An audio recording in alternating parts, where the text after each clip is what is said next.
1, 2, 3, come on!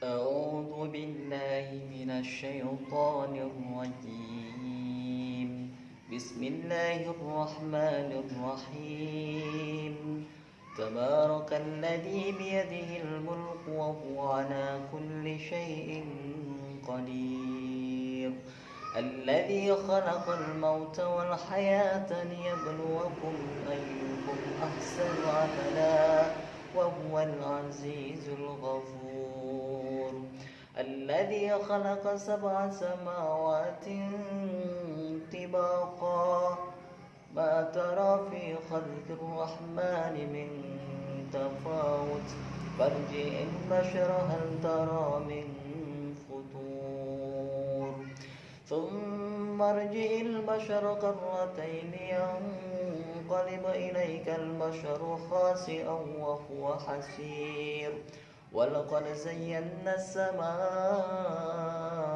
الدنيا بمصابيح وجعلناها رجوما للشياطين وأعتدنا لهم عذاب السعير وللذين كفروا بربهم عذاب جهنم وبئس المصير إذا ألقوا فيها سمعوا لها شهيقا وهي تفور تكاد تميز من الغيظ كلما ألقي فيها فوج سألهم خزنتها ألم يأتكم نذير قالوا بلى قد جاءنا نذير فكذبنا وقلنا ما نزل الله من شيء إن أنتم إلا في ضلال كبير وقالوا لو كنا نسمع أو نعقل ما كنا في أصحاب السعير فاعترفوا بذنبهم فسوقا لأصحاب السعير إن الذين يخشون ربهم بالغيب لهم مغفرة وأجر كبير صدق الله العظيم. Assalamualaikum warahmatullahi wabarakatuh. Alhamdulillahil qawi sultanuh al-wadhi burhanu al-mabsuti fil wujudi karamu aisan. Asyhadu an la ilaha illallah wahdahu la syarika lah wa asyhadu anna Muhammadan abduhu wa rasuluhu nabiyya ba'dah. Allahumma shalli wa sallim ala sayyidina Muhammad wa ala ali sayyidina Muhammad. Sahabat Pandu dimanapun teman-teman berada, insyaallah dalam keadaan sehat walafiat, yang selalu dalam keadaan iman. Mudah-mudahan menjelang akhir Ramadan ini kita menjadi manusia yang senantiasa tambah taat kepada Allah Subhanahu wa taala dan juga tentunya mengharap daripada malam yang agung, malam Lailatul Qadar. Kadang orang itu suka nggak sadar ketika dia dihimpit kepada musibah, ketika dia dihimpit kepada kesulitan, yang dia cari sebenarnya sesuatu yang sebenarnya belum tentu bisa membantu atau bahkan tidak bisa membantu. Kalau orang sakit, yang diingat adalah dokter, yang diingat adalah obat sebagai rujukan untuk mendapatkan kesehatan. Kalau motor bannya kempes, bannya bocor, yang diingat tukang tambal ban, dengan harapan beliau atau dia ini orang mampu membenerin daripada roda motor kita supaya bisa bergerak kembali, bisa terisi kembali anginnya. Lantas bagaimana ketika kita punya masalah, punya problem, belum bayaran, belum punya uang, pengen ini, pengen itu, kemana kita pergi? Bagi sebagian orang, pikiran utamanya adalah bekerja, mencari uang. Bagi yang punya iman, bagi yang tidak punya iman, nyolong, nyopet, dan lain sebagainya. Tentunya harusnya sama seperti tadi ketika kita Sakit yang kita ingat dokter. Motor bannya bocor yang diingat adalah tukang tambal ban. Namun ketika kita butuh sesuatu yang kita ingat harusnya Allah.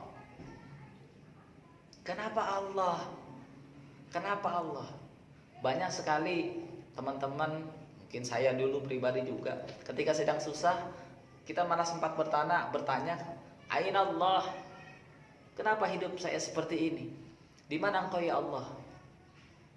Tapi sedikit pula yang menyadari bahwasannya Allah itu memiliki segalanya. Mari teman-teman, kalau butuh apa-apa, larinya ke Allah. Jangan dulu tempat lain. Kita kenalan sedikit dengan Al-Quran. Kita kenalan di surat Al-Mulk ayat 1. Bismillahirrahmanirrahim. Tabarakalladzi biyadihil mulk wa huwa ala kulli syai'in qadir. Tabarak maha suci Allah. Jadi kalau antum belajar ilmu fikih, bab pertama itu bab taharah, bab bersuci. Kenapa disuruh bersuci ketika mau melakukan satu ibadah? Karena kita ini bukan makhluk suci. Kita tercipta dari air yang hina. Jadi Allah nyuruh kita buat dalam kitab fikih bab taharah itu kita harus bersuci dulu. Karena kita ini bukan makhluk yang suci. Siapa yang paling suci? Itu tadi tabarak, maha suci. Allah yang maha suci. Kalladzi biyadihil mulk, yang maha memiliki kerajaan. Kerajaan di mana itu kerajaannya? Kerajaan Allah itu meliputi langit dan bumi. Meliputi kerajaan dunia wal akhirah. Jadi kebayang nggak bro? Kebayang nggak ketika Allah bilang Tabarakalladzi biyadihil mulk, bahwasannya Allah itu memiliki kerajaan dunia, bumi ini punya Allah. Jadi kira-kira kalau bumi itu punya Allah, yang di dalamnya punya siapa? So pasti juga punya Allah. Punya Allah semuanya.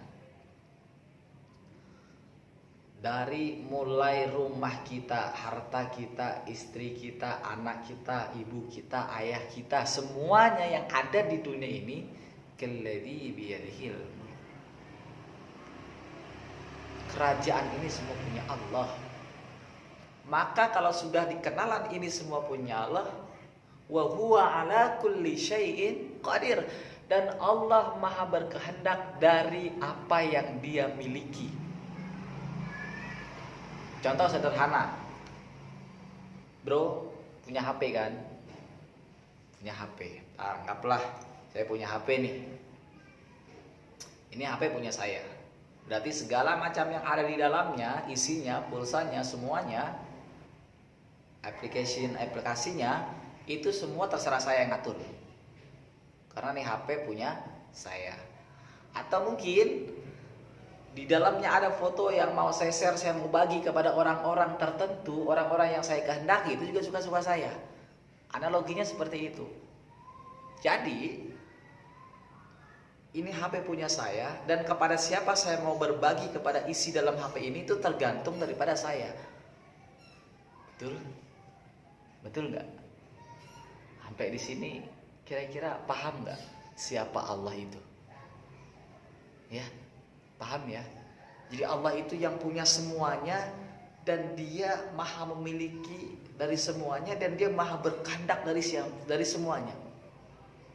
Dari semuanya. Jadi luar biasa Allah ini. Kaya. Dan Dia maha kaya. Dia maha segalanya. Oleh sebab itu, kira-kira boleh nggak sih kalau kita minta sama Allah? Boleh nggak? Kita minta nih sama Allah.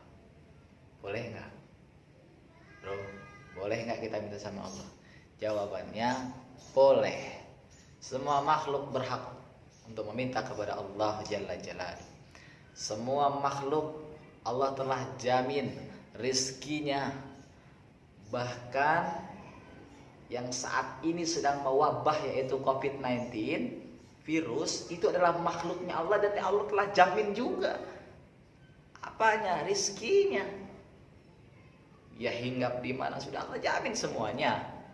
Nah, oleh sebab itu, jadi teman-teman, apa sih yang membuktikan bahwasannya kita ini percaya dengan kalimat Allah surat Al-Mulk ayat 1 tadi? Dengan cara kita mengimaninya. Kita sadar betul bahwasannya semua ini hanya milik Allah. Semua yang kita punya ini titipan.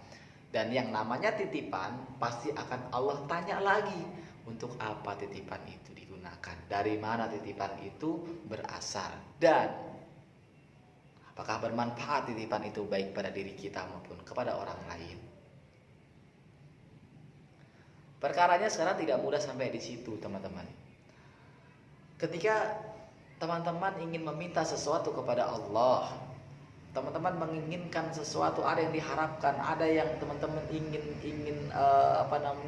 ingin capai, yang semua itu menurut kehendak daripada Allah Subhanahu wa taala.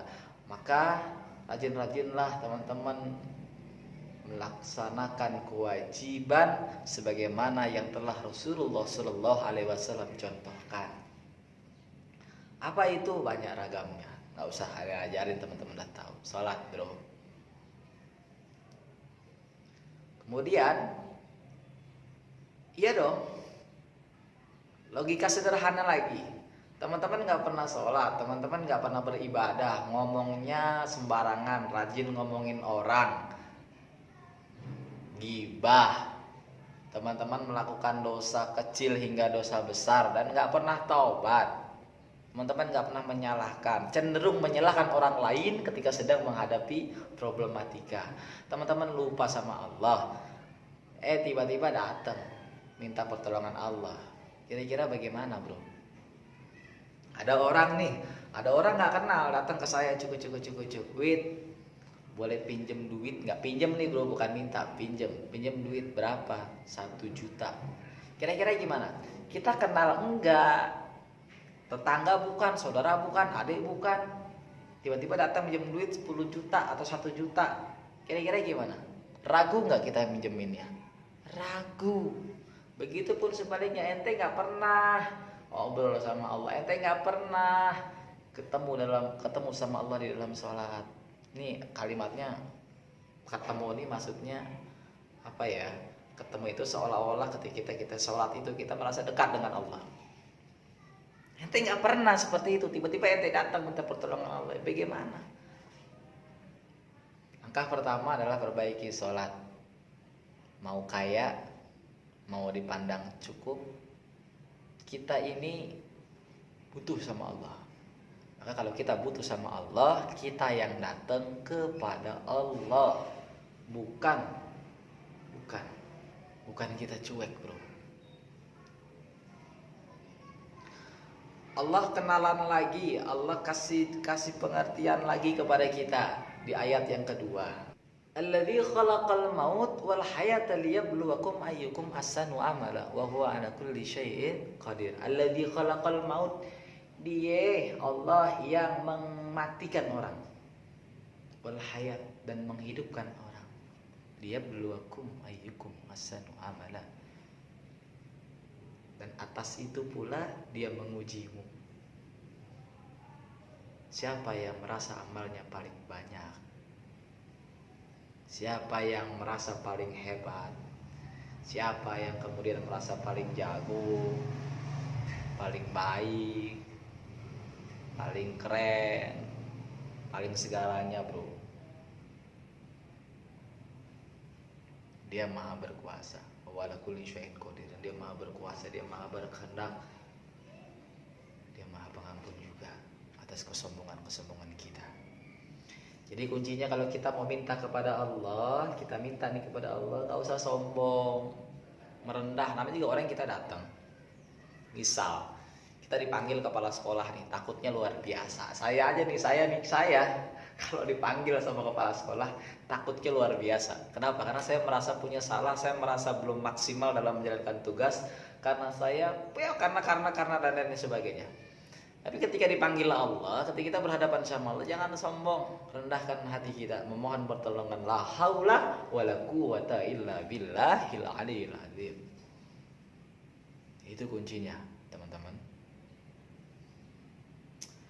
Dan bagaimana kita bisa berkenalan sama Allah, kita bisa mentadaburi daripada Quran surah Al-Mulk ayat 1 dan 2 ini, kalau kita tidak mau menyadari bahwasannya Allah itu ada, janjinya pasti, dan juga Allah Maha meneliti apa yang kita senantiasa kerjakan. Innallaha khabirun bima ta'malun.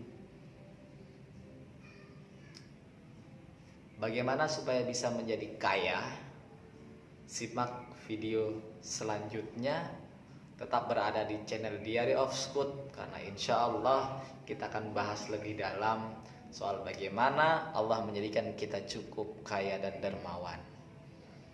Sekali lagi saya ingatkan, saya bukan ustadz, saya bukan mu'alim, saya bukan ulama, saya cuma mutarobi dari murabbi saya. Apa yang saya sampaikan merupakan yang pernah juga saya dengar dan saya kaji lewat guru-guru saya. Mudah-mudahan apa yang saya sampaikan menjadi amal jariah bagi diri saya, bagi guru-guru saya, bagi guru para guru saya, yang meneruskan daripada apa yang telah Kanjeng Nabi Rasulullah SAW ajarkan kepada kita semua untuk senantiasa percaya kepada Al-Quran, percaya kepada omongan Allah yang disampaikan lewat Nabi kita, Nabi Muhammad SAW.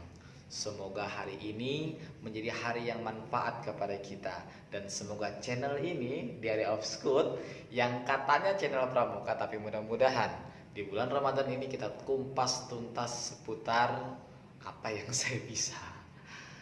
Itu aja, mudah-mudahan kalau ada ustadz, para alim ulama, para asatidz yang mendengarkan tausiah ini dan terdapat kesalahan itu pada diri saya mohon maaf yang sebesar-besarnya, karena kesalahan memang datangnya dari diri Al-Fakir sendiri, dan kebenaran itu datangnya dari Allah Subhanahu wa Ta'ala lewat para guru-guru saya. Akhirul kalam, billahi taufik wal hidayah. Assalamualaikum warahmatullahi wabarakatuh. Salam pramuka.